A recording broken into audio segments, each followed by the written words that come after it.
We're here today to support the Almonte General Hospital, and more specifically, the workers at the Almonte General Hospital, and more specifically again, the registered practical nurses and personal support workers who are affected by budgetary cutbacks from the provincial government of Ontario that mean that the management at the hospital are forced to make some tough decisions, which have meant some registered practical nurses have lost their jobs. Personal support workers are fortunately there to fill in. So there will be no compromise or sacrifice in the quality of health care at the annual General Hospital, which is quite a tribute to the personal support workers, so well done on your part. Unfortunately for the RPNs, it's not a happy day. And unfortunately we know that across the province of Ontario, because this provincial government does not have enough money, these kind of things are happening in hospital after hospital after hospital. And we have people here today from Brockville. We have people here from the Elizabeth Bruyere Center. Where are you? Right here behind us. And Queensway Carleton, and we appreciate your support. Almonte, of course, the Almonte General Hospital is well represented. My wife is here from the Queensway Carleton Hospital, and my youngest daughter works there as well. And our other two daughters are both registered nurses in hospitals in Calgary and San Diego. So you might say I'm properly trained. Most of the time. So it's indeed an unfortunate thing.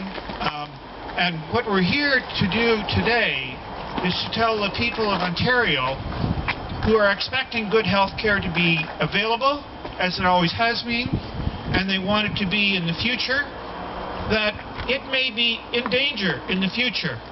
For now, at the Almonte General Hospital, as they do in most hospitals across Ontario, they've been able to cope with what is effectively a financial freeze or cutback, and it has meant some hardship at the Almonte General Hospital. But to the credit of the management and the workers there, who are here today supported by their CUPE union, they've been able to cope with it to continue to provide the level of service that the people of Almonte and area expect. And that is a wonderful thing, and I congratulate all of you for doing a wonderful job in that way, for dealing with hardship and continuing to deliver the service that the people of Ontario expect and they deserve. No thanks to our Liberal government that has practiced too much wasteful spending, too many scandals. We have debt of approximately $300 billion. We spend $11 billion a year on interest on the debt, which is about 10% of our budget. We have scandals like the gas plant closures in Oakville and Mississauga, which were $1.1 billion. The Orange Air ambulance scandal, which was another $1 billion, and the e-health scandal, which was $2 billion. And then not to mention the Green Energy Act, which will cost some tens of billions, maybe even up to $100 billion over the next 20 years to produce renewable energy with solar panels and wind towers at a time when we don't need any more electricity and we have much cheaper sources that are clean and good for our environment. If we had that money, we wouldn't need to be here today fighting for our healthcare system that is in jeopardy of what I will call bad government, and I think everybody here would agree with that. So at this point in time, we're saying to the people of Ontario, all of us here assembled here today, that this government is not doing what they were elected to do. This government is not doing what they said they would do 8 short months ago. And people are losing their jobs in healthcare. I think we need to keep an eye on education, because they'll be the next ones to feel the knife. And some of them are feeling it already.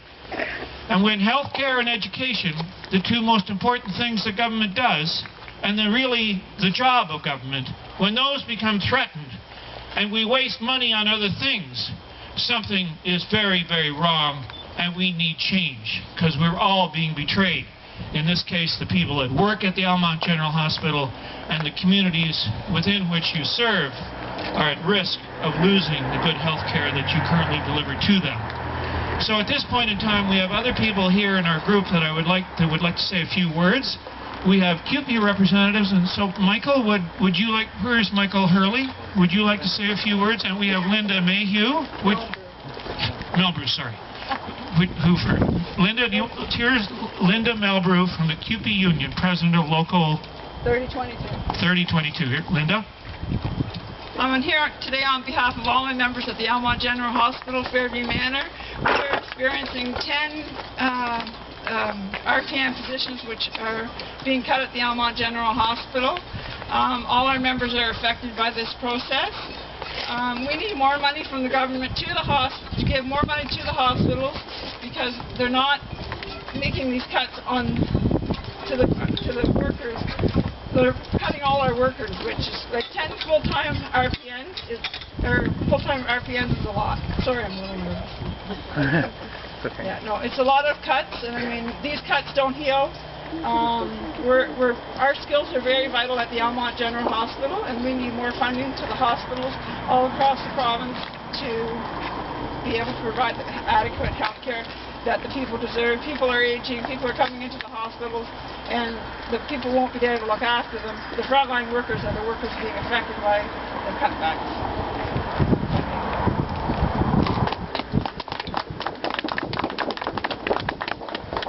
Okay, Michael, would you like to say a few words? Do a few chats. Thank you so much for coming today in the cold weather and from so far, and thank you to MPP Jack McLaren, who's been so hospitable here, and thank you to the media for coming. There's no question that cutting 10 registered practical nurses will have an impact on patient care at Almonte General Hospital. There's no question, no matter how hard personal support workers work, replacing registered nursing staff with personal support workers will have an impact on patient care, no question. And to lose 10 positions at such a tiny hospital, you have to ask yourself, what's going on? What's going on is that Almonte General Hospital, like the Queensway Carleton, like Brockville General, like Kingston General, Perth Smith Falls, Carleton Place, which is also laying off staff, they're in the 4th year of a 5-year funding freeze. The Auditor General for Ontario says these hospitals need 5.9% a year just to keep up with the costs of drugs that they have to provide free to the patients we take care of.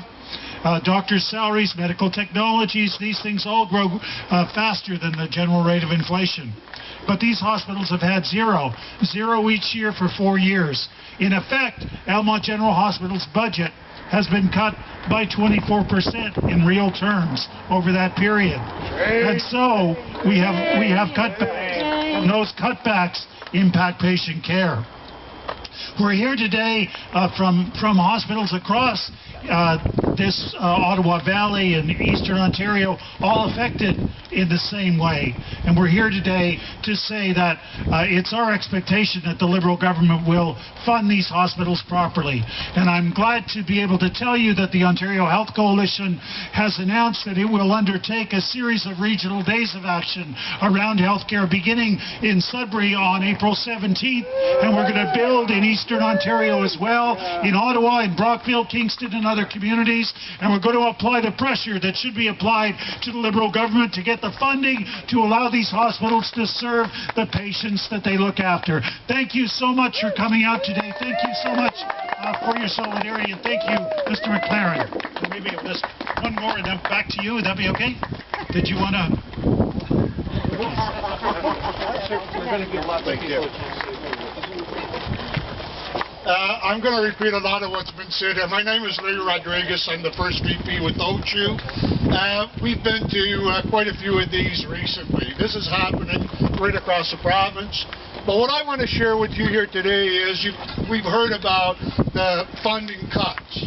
That is crucial to make sure these hospitals are appropriately funded. But the most important thing that we can do here today is get the message out to the communities that are losing these vital services. Who is going to be the most impacted by these service cuts? The vulnerable, people living on a marginal income, single mothers, people who can't afford to travel for those services. Hospitals, education is a crucial part of our communities, and losing these, it's a slow death. Gradually, it's eroding to the point of becoming non-existent. We sit back and do nothing, they will be gone. What's next? Is it education? What are we going to be fighting for next?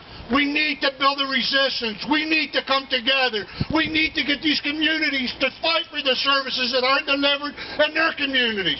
Not only to maintain them, but to increase those services, to improve on the services we have for our elderly. Our parents are getting older. Our children need those services. And we must stand together, work with our communities, and make sure this doesn't happen. A real good story was in Kingston. Hotel Dieu was slated to be closed years ago. Today, they're open, they're viable, full services at Kingston Hospital. Hotel Dieu Hospital in Kingston is operational today. Not due to the government keeping it open, but due to the pressure that the community put on these governments to fund that hospital. It's a much, much better service in Kingston. It's going to be a much better service